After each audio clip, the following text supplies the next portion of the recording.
दोस्तों, जियो financial service limited की बात करें तो हल्की सी तेजी देखने को मिली स्टॉक के अंदर।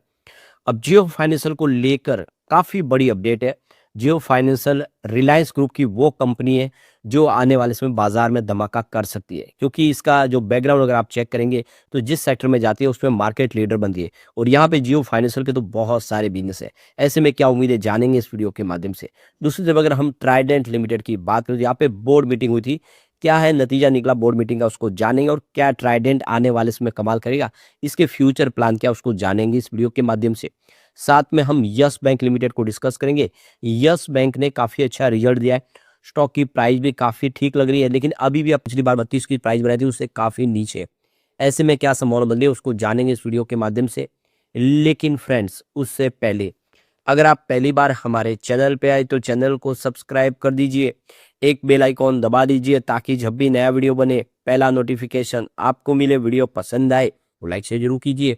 चलो फ्रेंड्स, वीडियो स्टार्ट करते हैं। मैं हूं आपका दोस्त SP दवे और हमारे अपने चैनल ऑनलाइन कमाई में आपका बहुत बहुत स्वागत है। सबसे पहले जियो फाइनेंशियल सर्विस लिमिटेड की बात करें तो आज 306 पर क्लोजिंग थी, जहाँ पे 0.033% की तेजी थी। तो बड़ी तेजी तो नहीं है, लेकिन पॉजिटिव क्लोजिंग और स्टॉक 300 के ऊपर ट्रेड कर रहा है।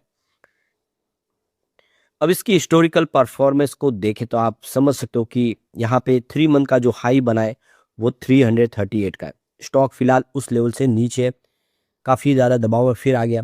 1 ईयर का हाई बना था इसका 347 का, उससे भी काफ़ी दूर है। और इसका जो लाइफ हाई है रिलायंस से अलग होने के बाद वो है 394 का। तो स्टॉक उस समय काफ़ी नीचे तो है, लेकिन आप देख सकते हो कि यहाँ से एक उम्मीद बेहतर दिखाई दे रही है। 3 मंथ का जो लो बना वो 292 का है, वहाँ से कुछ रिकवरी हुई है। वैसे 1 ईयर का लो इसका 198 के आसपास है, 200 से भी नीचे स्टॉक चला गया था। और यही इसका ऑल टाइम लो है। डीमर्जर होने के बाद आप देखें, रिलायंस से अलग होने के बाद इसकी ये जो प्राइस थी वो 200 से नीचे गई थी।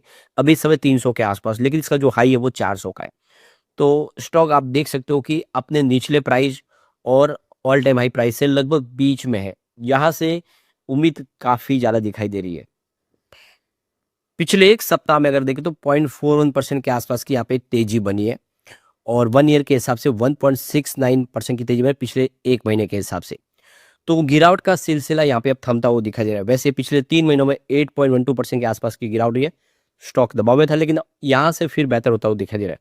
6 मंथ के हिसाब से इसने 17.73% के आसपास का पॉजिटिव रिटर्न दिया है, जबकि 9 मंथ के हिसाब से 31.13% के आसपास की तेजी बनी है। ओवरऑल अगर आप देखें तो 3 मंथ के हिसाब से ही इसका नेगेटिव रिटर्न है, लेकिन अब यहाँ पे स्टॉक फिर बेहतर करता हुआ दिखाई दे रहा है। अब यहाँ पे जियो फाइनेंशियल की देख सकते हो कि जो परफॉर्मेंस देखें तो बहुत ही बेहतर है। Q2 के दरमियान आप देखें कंपनी का जो एसेट अंडर मैनेजमेंट उसने 12 फोर्ड का ईयर ऑन बेसिस पर ग्रोथ दिखाया है, जो 14,712 करोड़ के आसपास रहा है। तो बिल्कुल आप देखें अब बिजनेस तेजी से बढ़ना शुरू हो चुका है।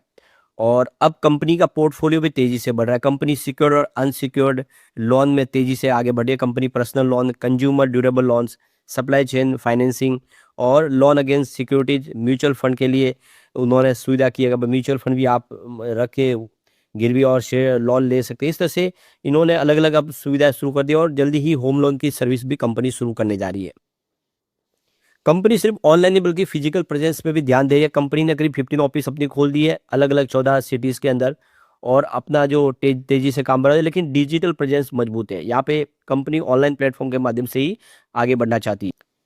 यहाँ पे अगर हम एयूम का एक्यूमुलेशन देखें तो म्यूचुअल फंड का बिजनेस इन्होंने जो शुरू किया उसमें देखें तो इनका एयूम करीब 15,980 करोड़ तक पहुंच गया है। अलग अलग 9 फंड्स जो इन्होंने लॉन्च किए 1 महीने के अंदर, उसमें आप देखिए। और करीब 6,35,000 इस समय रिटेल इन्वेस्टर ने इसमें हिस्सा लिया है। और कंपनी आप देखें तो इन्होंने नए जो है 6 फंड और लॉन्च कर दिए। तो फ्लेक्सी फंड के माध्यम से इन्होंने आप देखिए करीब 1500 करोड़ का NFO भी लॉन्च किया। तो कंपनी लगातार बिजनेस बढ़ा रही है और ऐसे में उम्मीद है कि आने वाले समय जियो फाइनेंशियल बाजार में नंबर 1 पोजीशन हासिल कर सकता है। कंपनी के इंश्योरेंस ब्रोकिंग का बिजनेस देखें तो बहुत ही शानदार कर रहा है, जिसमें आप देखें लाइफ, हेल्थ, मोटर और जनरल इंश्योरेंस का काम कंपनी का, जिसमें 347 करोड़ इसका प्रीमियम कंपनी ने Q2 के दरमियान यहाँ पे जनरेट किया है। तो ये समझ सकते हो कि बिजनेस अब बिल्कुल शानदार तरीके से बढ़ रहा है। इन्होंने 53% का एक जॉइंट वेंचर बनाया बजाज अलायंस की, जो जर्मनी की कंपनी अलायंस के साथ में, जिन्होंने अब बजाज ग्रुप को छोड़ दिया है। ऐसे में आने वाले समय आप देख सकते हो कि धमाका करने को बिल्कुल तैयार है और रेगुलेटरी अप्रूवल मांगा जल्दी ही मिलेगा। तो अब आप देखिए जियो बाजार में नंबर 1 पोजीशन पे आ सकता है, ऐसी संभावना बनने लगी है। यहाँ पे सबसे बड़ी बात है कि कंपनी इस नए ज़माने की जो टेक्नोलॉजी है, एआई का इस्तेमाल कर रही है, अपने कस्टमर को मजबूत प्रदान करने के लिए, उसको लिए अच्छी सुरक्षा देने के लिए, ज़्यादा से ज़्यादा कस्टमर को बेहतर सुविधाएँ मिले, इसलिए वो एआई का इस्तेमाल कर रहे हैं। तो इससे आप समझ सकते हो नई टेक्नोलॉजी के दम पे कस्टमर बेस बढ़ाया जा सकता है और आने वाले समय जियो फाइनेंशियल कमाल कर सकता है। अब चलते हैं ट्राइडेंट लिमिटेड की तरफ। 28.89 पर क्लोजिंग थी, जहाँ पे 0.91% की तेजी देखने को मिली आज। अब ट्राइडेंट लिमिटेड की बात करें, हमारे सामने नया सितंबर का शेयर होल्डिंग पैटर्न निकल के आया जो बहुत ही शानदार है। आप देखिए प्रमोटर की होल्डिंग 73.68% पर है, जो अनचेंज है। तो प्रमोटर की होल्डिंग बहुत ही शानदार है, 75% की अपर लिमिट के आसपास है।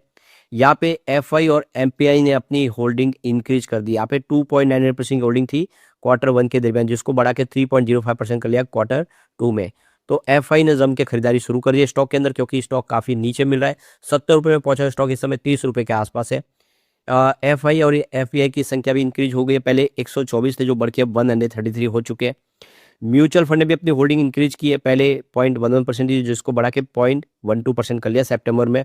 म्यूचुअल फंड की संख्या भी बढ़ चुकी है, पहले 15 थे म्यूचुअल फंड जो यहाँ पे निवेश करते थे, अब वो बढ़ के 17 हो चुके हैं ट्राइडेंट में। इंस्टीट्यूशनल इन्वेस्टर यानी इंडिया के जो बड़े डीआई है, उन्होंने भी इन्वेस्टमेंट बढ़ा दिया। 3.10% की होल्डिंग थी Q1 में, जो बढ़ के 3.20% हो चुकी है। यानी एफआई, डीआई और म्यूचुअल फंड ने सबने खरीदारी की है। तो ये होल्डिंग कम किसकी हो, वो है जनरल पब्लिक की। जनरल पब्लिक हमेशा पैनिक कर जाते हैं, जो स्टॉक नहीं बढ़ता वहां से निकलने की कोशिश करते हैं, जबकि एक सुनहरा मौका है इसके अंदर। ये आप क्लियरली देख सकते हो, जो बड़े फंड हाउस ने खरीदारी शुरू किया वो इशारा है कि आने वाले समय ट्राइडेंट अब यहाँ से बेहतर कर सकता है। अब यहाँ पे जो बड़ी अपडेट निकल के आई, ट्राइडेंट लिमिटेड का जो वोटिंग रिजल्ट था पोस्टल बैलेट का, वो हमारे सामने आ चुका है। तो ये देख सकते हो कि जो रिजोल्यूशन था पहला, जिसमें पोस्टल बैलेट के लिए जो अनुभव रखा गया था, उसमें आप देखें तो मटेरियल पार्टी ट्रांजैक्शन था ट्राइडेंट लिमिटेड का ट्राइडेंट ग्लोबल कॉरपोरेशन लिमिटेड में। तो ये देख सकते हो कि यहाँ पे जो मेंबर की संख्या है वो है टोटल 2249, और जो नंबर ऑफ वोट है कास्ट की है उनके हिसाब से वो 2,72,44,682 है। अब इसके फेवर में जो वोट पड़े वो है, देख सकते हो कि 17.87%। इसके खिलाफ करीब 260 मेंबर ने वोट किया। आप देखें जो मेंबर की जो यहाँ पे टोटल वोट पड़े, ये तो 12,51,97,073 वोट इन्होंने कास्ट किए, और इसके खिलाफ इन्होंने 82.13% टोटल वोट दिया है। तो इससे एक बात तो आप समझ में आ ही सकती है कि इस प्रस्ताव के खिलाफ वोट पड़े, क्योंकि फेवर में मात्र 17.87% वोट है, जबकि इसके खिलाफ 82.13% वोट है। यानी ये प्रस्ताव खारिज हुआ है, यानी कंपनी अपना जो फैसला उसको अमल में नहीं ले पाएगी। अब एक जो बड़ी अपडेट और निकल के आ रही है, यहाँ पे कंपनी की तरफ से स्पेशल विंडो रीओपन की गई है। आप देख सकते हो इसका मकसद है कि जो भी शेयर होल्डर जिनके फिजिकल रूप से शेयर है उनको डीमैट में वो कन्वर्ट कर सकते हैं। 7 जुलाई 2025 से शुरू हुई है और 6 जनवरी 2026 तक चलेगी, जिसमें देख लो कि 1 अप्रैल 2019 के पहले पहले जिनके भी शेयर है वो ट्रांसफर नहीं हुए, किसी कारण से उनका केवाईसी कंप्लीट नहीं था, वो जल्द से जल्द कर ले, उनके लिए एक अंतिम मौका है।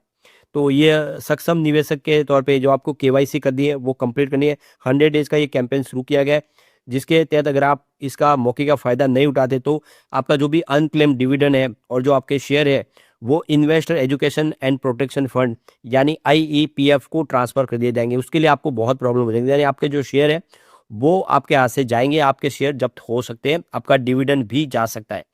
तो एक अच्छा मौका है, जल्द से जल्द इस मौके का फ़ायदा उठाए, जो भी डॉक्यूमेंट की रिक्वायरमेंट है वो पूरा कर दे। अब हम चलते हैं यस बैंक की तरफ।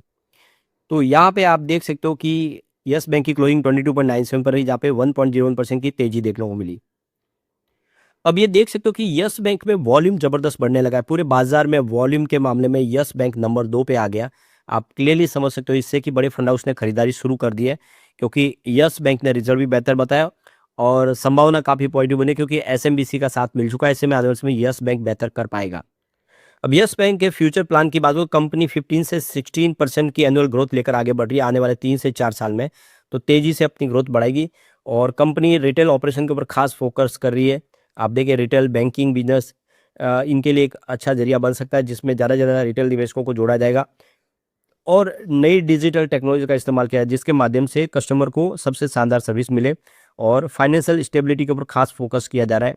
एसेट क्वालिटी को सुधारने पे फोकस किया जा रहा है, जिससे निवेशकों को विश्वास बने और ये जो संभावना है यस बैंक के लिए बेहतर हो सकती है आने वाले समय। अब आप देख इसे तो यस बैंक ने जो नेट प्रॉफिट बताया Q2 का, उसमें 18% ईयर ऑन बेसिस पे ग्रोथ देखने को मिली है। तो लगातार आप देखिए प्रॉफिट अच्छा बन रहा है और कंपनी की लगातार अर्निंग और रेवेन्यू भी बेहतर रह रही है। ऐसे में उम्मीद है कि एसएमबीसी का जो साथ मिला जिसके माध्यम से यस बैंक बेहतर कर पाएगा। लेकिन फ्रेंड्स, कोई भी इन्वेस्टमेंट करने से पहले अपने फाइनेंशियल एडवाइजर से एडवाइस ले ले या अपना खुद का रिसर्च करें, क्योंकि मैंने वीडियो आपके एजुकेशनल पर्पज के लिए ही बनाया। वीडियो पसंद आए तो लाइक से जरूर कीजिए और चैनल को सब्सक्राइब कर दीजिए। Thank you friends.